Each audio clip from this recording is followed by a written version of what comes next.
gonna go ahead and get started talking about Google Analytics 4 replacing Universal Analytics. So let's get started. So essentially, I just want to give you guys an overview of what's happening. Essentially, on the 1st of July 2023, Universal Analytics will be discontinued and entirely replaced by a new version. This is called Google Analytics 4. I apologize, guys. If your microphone's currently unmuted, you need to go ahead and mute it for us, just so we don't have audio feedback. That would be appreciated. So, like I said, it will be replaced on July 1st, 2023. This is being done to adapt to pretty much every ever-changing privacy laws and regulations. It's happening in Europe where cookies are not being allowed to be tracked online, so that makes it more difficult for Google Analytics to track users and what users are doing on websites and user data. So this is kind of this is a change that's kind of keeping up with the times and keeping up with future regulations. So we'll touch more on that in a little bit. Google Analytics 4 and Universal Analytics have different interfaces and methods of event measurement. So we'll go to that in a while, but essentially when I pull up both platforms, it's going to look similar, but also really different at the same time, which is really interesting because there's just different ways of measuring events. There's different uses of terminology. So it can be confusing at first glance, but it's something we can work through. And if you're already familiar with Universal Analytics, it's really not going to take you that much time to get up to speed and really understand a new platform. There's going to be a little bit of learning curve, especially if you hadn't used analytics before in general, but that's something that can easily be taught and trained on. So that's something we'll touch on during this session. And one thing is important that I want to touch on is that it's just the fact that Google Analytics 4 is readily available for use in your website. I've heard some misconceptions of people thinking that it wasn't available and was going to be available after July 1st, but no, it's actually available right now. It's fully open and free for you to use. It's pretty stacked with its features. More features are going to be added to it, but it's maybe not a finished product, but maybe 85% of the way to being a finished product. So it's pretty awesome to use. As always, we recommend creating one as soon as possible, just so you can start creating data before Universal Analytics is discontinued. And kind of the main reason for this is because Google Analytics 4 kind of hinges more on machine learning and predictive algorithms. So it's always good to have just a pretty decent sample size of data. You don't want to be in a position where, next summer the switch is made and you don't have enough data in your platform to really show you any analytics. So it's always good to kind of have that collecting right now. So let's go to the next slide. I probably should have put this at the very start, but yes, essentially market calendars, July 1st, 2023. So let's talk a little bit about the more granular facts here. So kind of the biggest thing with GA4 is that it's designed to work without cookies. Like I mentioned, right now in Europe, privacy laws are becoming more prominent. So tracking users becomes a little more difficult. This is why GA4 uses more machine learning and statistical modeling that allows it to become less dependent on cookie usage.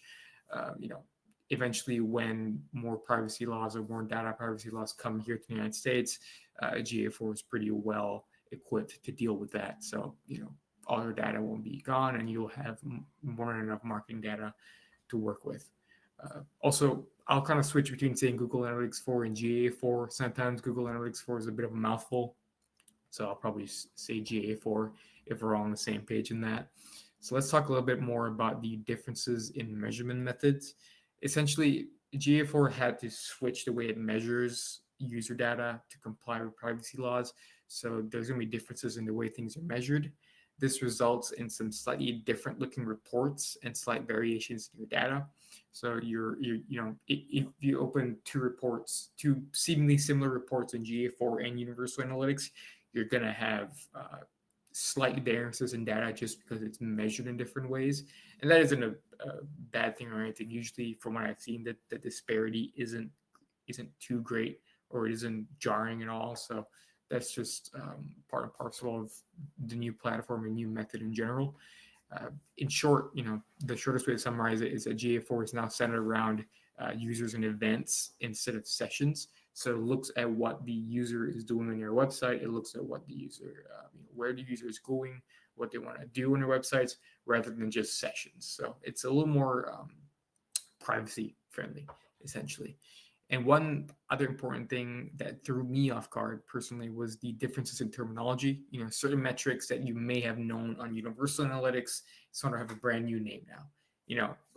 One example that I put on here was that on Universal Analytics there are the all pages reports, and now it's called the pages and screens report on Google Analytics 4. So that's something that kind of threw me off when we first started. And honestly, it kind of still throws me off because there'd be times where I'd be on a client call and there's a certain report that I'm looking for that I know the name of, but the name's completely different in Google Analytics 4. So that's, like I said, that kind of ties back to having a learning curve and whatnot. So just keep your eyes out for those differences in terminology. There's always, if you're looking for a specific report that you used to use all the time, you can always Google what the equivalent is. And I'll kind of walk through you guys on that in a little bit, but you can always look for that and just expect that when you use the profile. So let's kind of jump into the actual interface. I'm going to switch the screens I'm sharing. We'll talk about the pretty big differences between the platforms. I won't go too in depth because if we went super in depth, this would be a much longer meeting. So I'm going to go ahead and stop sharing this screen, and I'm going to share the next screen. But before I do that, just know that this on the left here is the Universal Analytics interface, and this on the right here is the Google Analytics 4 interface. So you're already seeing some pretty interesting differences here. The biggest thing for me, or the most superficial thing for me, is that the GA4 one looks a lot cleaner, a lot more modern, and a lot more sleek. But let's see if that means anything. I'm going to be sharing my screen on the next screen here. All right, so this is the Universal Analytics property for our Global Reach account here. So this is a GA4, so let's look at Universal Analytics. Here we go. So we're already seeing some differences. There's a lot. It seems like there's a lot less in the drop-down menus, but there really isn't. There is maybe a little bit less, but there's still quite a number of features here to look at. So if you click on reports, you're able to see most of what you used to have. It's just kind of hidden and tucked away in different places. So in my notes here, I kind of have some common ones that people lose. So one report that a lot of people are familiar with, a lot of people use, are the channels reports. So, I think we touched on this in our last tips and tricks, but the channels report basically lets you know how different channels of your website are doing. So your organic search, your direct, your referral, that kind of, it kind of tells you like where people are coming from on your website. So on Universal Analytics, you would go to acquisition, you would go to all traffic and channels, and this gives you pretty much a breakdown of where users are coming in from your to your website. So this is where you find it on Universal Analytics. If we've ever spoke about digital marketing with you, we've probably gone to this report because it's such a cornerstone report of Universal Analytics. So let me kind of show you where to find that on Google Analytics 4. So if you want to go to reports, which is over here on the left navigation, you go to acquisition and you go to traffic acquisition. And that gives you a pretty similar report that you could find on Universal Analytics. There's going to be some slight differences, it's more categorized now. You have organic social, you have paid search. So that's kind of how that kind of falls into place. So as you can see here, this is one of the examples I was talking about where terminology is going to kind of throw you off. See, now it's called traffic acquisition, but it used to be called just all traffic channels. So that's just something to get used to. It's, like I said, it's pretty self-explanatory where what the equivalent reports are from each platform, but it's always good to know that. So that is the channels report for you. I'll just go over one more, which is the pages and screens report. This is also a pretty important one. If we've ever been in a digital marketing call with you, we've probably gone to this one before. So under behavior, site content, and all pages on Universal Analytics, you've probably seen this report. If you've ever wanted to look at how a specific page is performing on your website, you've probably gone to this report. And if you haven't before, you probably should. And now you know where to go. You're welcome. So this is sort of how you look at the pages on Universal Analytics, but on GA4, it's going to be a little bit different. So once again, you want to go to your reports. You want to go down here to engagement, and you want to go to pages and screens. And over here, you can look at a pretty similar report. The biggest difference is that with Universal Analytics, by default, it shows you the URL of your page, which is a lot easier to identify your page. But with GA4, it shows you the page title of your page, which can sometimes throw me off. But you can always throw this into a custom report and look at the URL from there. So that's something you can look at as well. So that's sort of how you find similar reports. Those are just 2 reports. So yeah, there's way more reports than that you'll have to kind of find the equivalent of. You can always use free resources like Google, or use the support here in Google Analytics 4, or you could ask us over here at Global Reach, where to find certain information that you're looking for that you couldn't find, that you could find on Universal Analytics but can't find on the new GA4 platform. So now you know. So I'm going to go ahead and jump back into the presentation side for me to talk more about this. So let me go ahead and share my screen once again.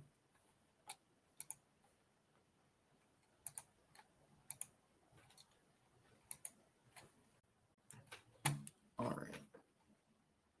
So we left off right here.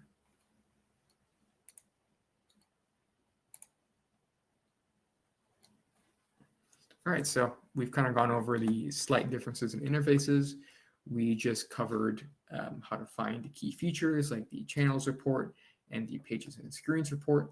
So let's talk about some limitations. It's a cool platform, but there's going to be some, I don't know how, I can't think of a better way to say it, some culture shock, which is a weird way to say it, but there's going to be culture shock when using Google Analytics 4, because there's certain things that if you were used to using Universal Analytics, you won't really be able to use it on GA4. So one of the biggest things that we found is that you cannot create custom defined channel groupings. This is something where you could go into Universal Analytics and you could kind of decide what goes into each traffic channel. So if you were sending emails out and you were making like a UTM code or something, you could send all traffic from your emails into the email section of your Universal Analytics. And that was in your hands. You could control it. But now with GA4, it's all done automatically. GA4 kind of decides, what is from which channel.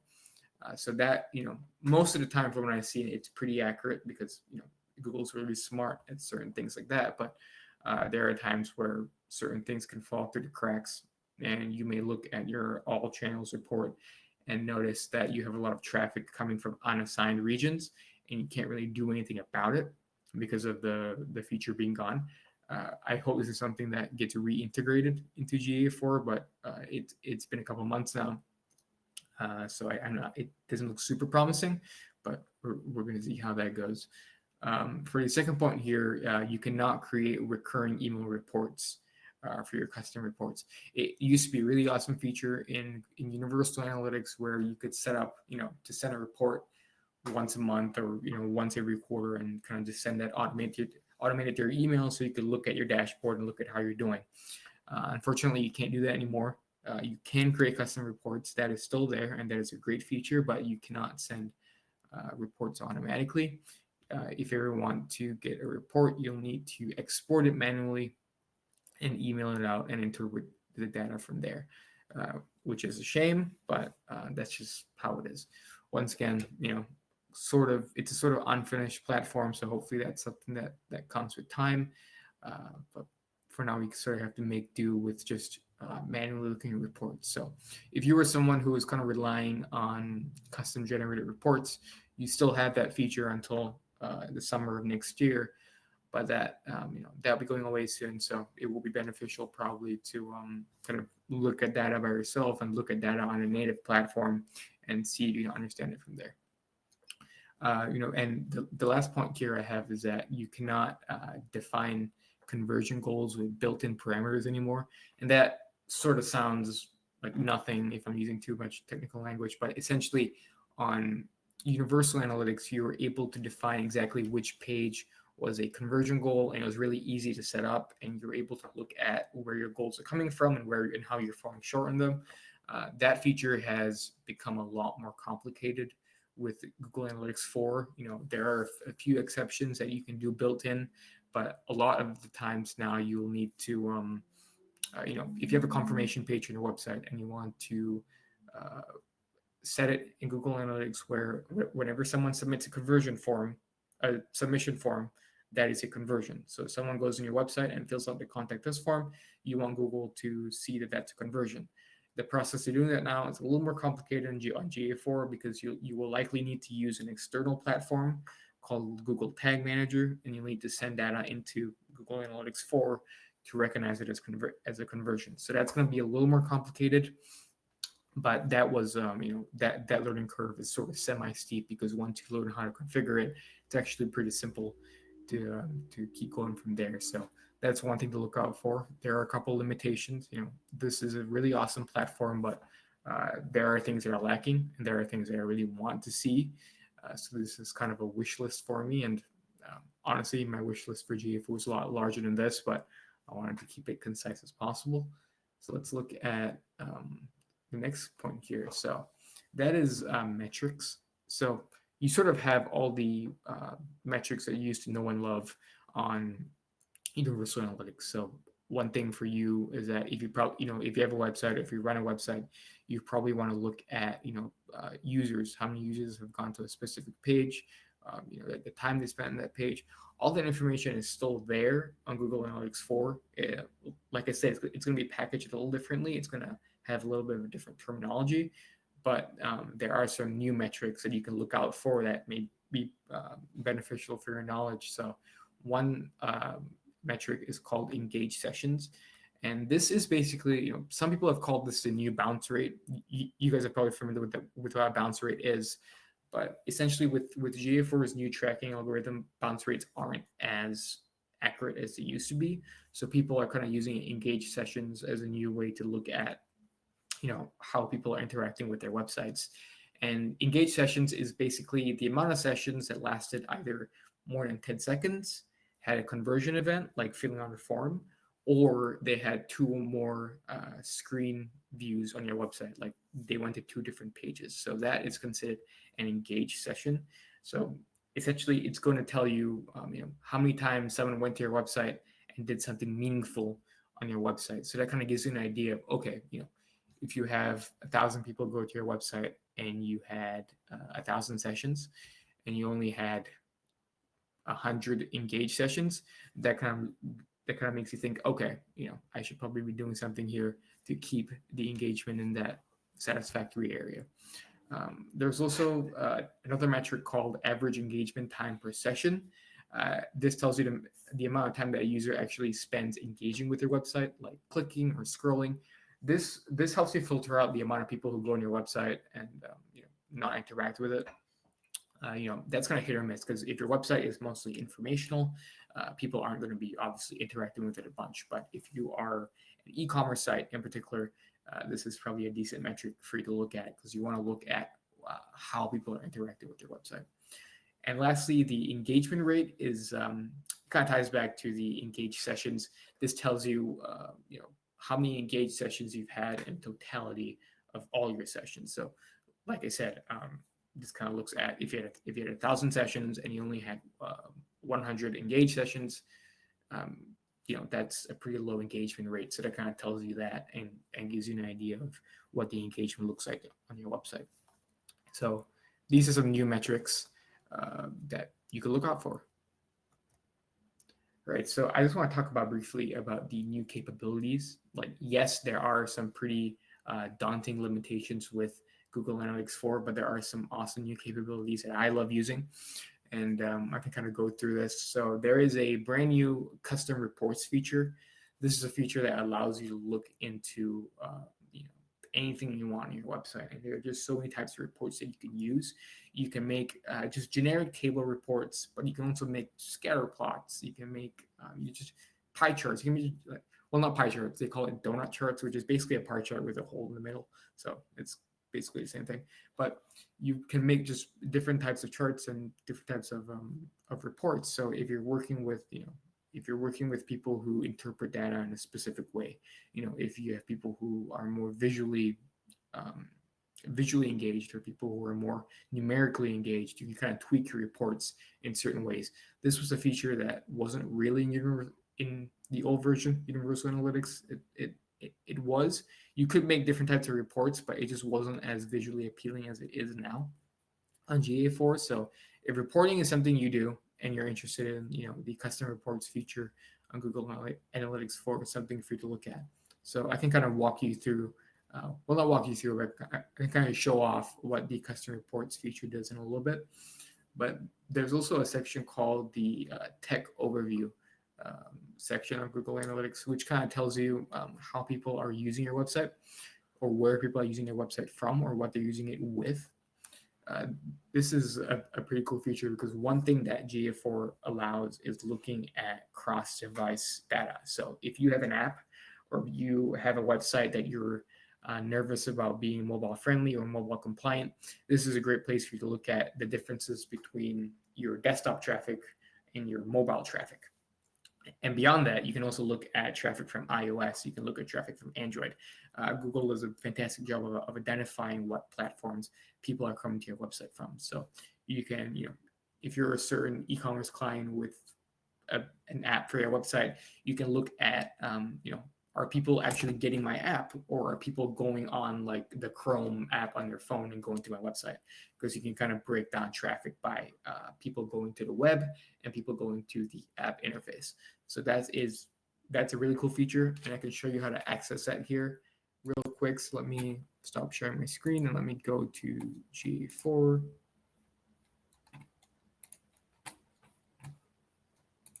Let's go here. So in GA4, if you want to go down here all the way up to the bottom, you want to click on reports first and go all the way bottom to tech and tech overview.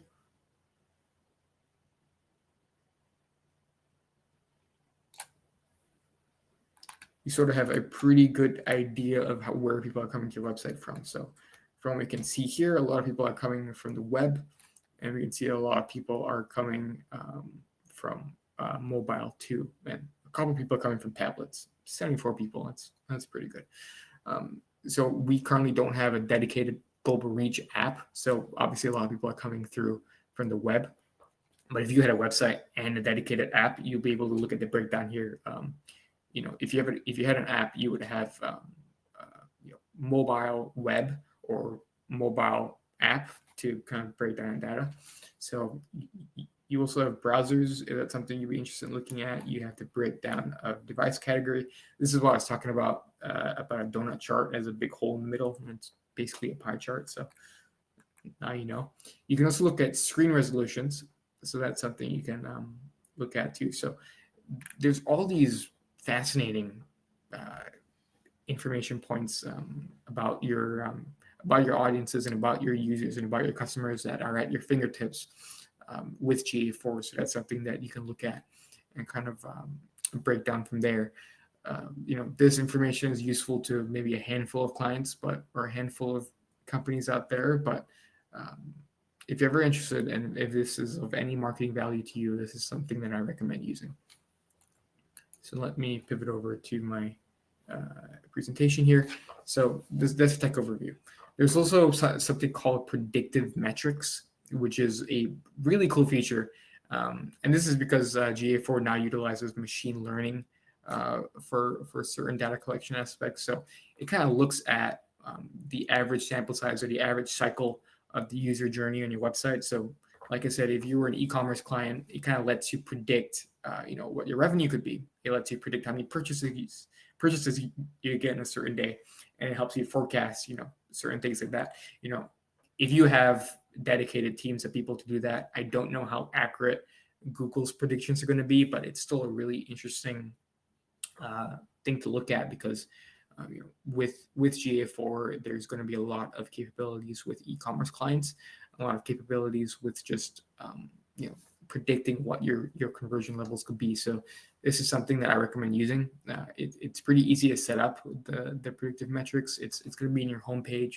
You can look at certain insights. You can also set up in a way where you can set up a thing called insight alerts, where if on a certain Wednesday you get more than average conversions on your website, Google notifies you and tells you, hey, this is happening. You have an influx of conversions coming in. So that's something I would highly recommend looking at, especially if it's value, if it's of value to you. So that's something that you could look at. And lastly, some of the new capabilities are importing custom dimensions. This is probably my favorite part of it.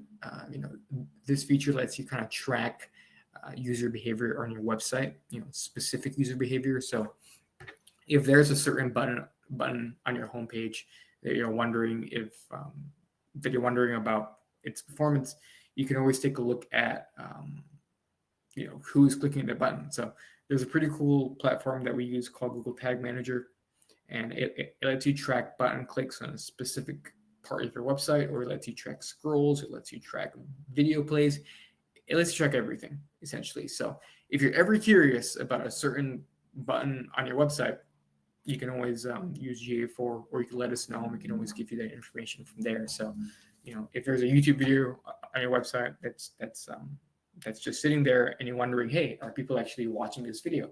Or if you have a slideshow banner on your website and you're wondering, hey, are people actually looking at my slides? Should I cut my slideshow down from 8 slides to 4 slides? We can give you the data, and we can tell you, okay, this many people are making it to slide 8, but this many people are making it to slide 4. Maybe it's time to cut it down to 4 slides and consolidate your content. So that is going to be a really powerful tool for you guys to use. If that's ever of interest to you, that's something that the digital marketing and development department here kind of works in tandem to achieve. So that's something we can always set up on your website if that's of interest. And just to touch on the previous point I made about custom reports, these are just some examples of custom reports that you can make. You can make a free-form generic report, which is going to be your pretty, garden variety report of what you want to see. You can look at just traffic by pages. You can look at traffic by countries, look at traffic by cities, look at traffic by devices. The possibilities are not endless, but they're pretty close. The sky isn't the limit, but it's just a little bit underneath the sky. So that's something you can look at if you ever want to build some reports. There's also the funnel analysis report. I mentioned e-commerce so many times today, but if you are an e-commerce client and you want to look at what the most efficient path of purchase is, this is going to be a really cool report for you to look at. So you can see, okay, people who are coming into this specific landing page are not buying anything. What's the issue? Should we tweak content here? So that's something you can look at. The funnel analysis report, we've used this for companies, larger companies like Fairway, to help them kind of look at which facet of their website is generating the most sales, or which part of their website is the most lucrative, essentially. So that is a really interesting report to look at, and I encourage kind of playing around with that. You also have path analysis reports. This was in the previous version of Google Analytics, but it just didn't look as nice. It was like bright green and really ugly in the eyes. So this is a lot more user-friendly and a lot easier to use. So if you ever want to look at where people are flowing on your website, that's something for you to look at as well. You also have segment overlap reports. This I haven't used as much because I haven't had a need to, but this kind of lets you segment your traffic into certain categories. Over here in this example, we have mobile traffic and people who've abandoned carts. That's something that you could always look at and make reports from. And, lastly, this cohort analysis. You can kind of take a look at certain groups of individuals on your website and certain time periods. Again, I haven't really played around with this because we haven't had to, but if this is something of interest to you, it's something that you can always play around with. And lastly, I just want to, that's a lot of information coming at you guys, but I just want to give you guys some call to actions or some action items, however you want to say it. If you haven't already, you should probably create a Google Analytics 4 property. like I said, you probably want to create one now just so you're collecting data over time. So that's something that you probably want to do. This is something Global Reach can help out with if you haven't created one already. You want to also make sure that your GA4 property is connected across all platforms. So if you have Google Search Console, if you have other Google platforms, you want to make sure those are hooked up just so they're optimized, and just so data is kind of ebbing and flowing to the right places and in the most efficient way possible. So that's something that you should look at doing if you haven't already. And also, you should just learn the basics of the platform. You don't have to be an expert. I kind of have to be an expert. It's kind of my job. But you can just learn the basics of the platform. Just learn about what is most valuable to you. If all you want to see is how many people are going to a certain page on their website, all you have to do is learn where the report is. And I just showed it to you, so you should be an expert now. So that's all you have to do, really. Just learn about what information you need, and try to find a way to find it. And you should be able to move forward from there without a hitch. So those are sort of that was sort of a general overview of what GA4 can do for you, and what and how you can use it. So that's a lot of information. So I'm happy to field any questions, or if you guys have any questions, comments, concerns, whatever you want, you guys can use this time to ask any questions, and I can help you troubleshoot that. Or we have other digital marketing specialists here in the call to help you troubleshoot that too. So if you guys have any questions about this, feel free to unmute your mics and ask away.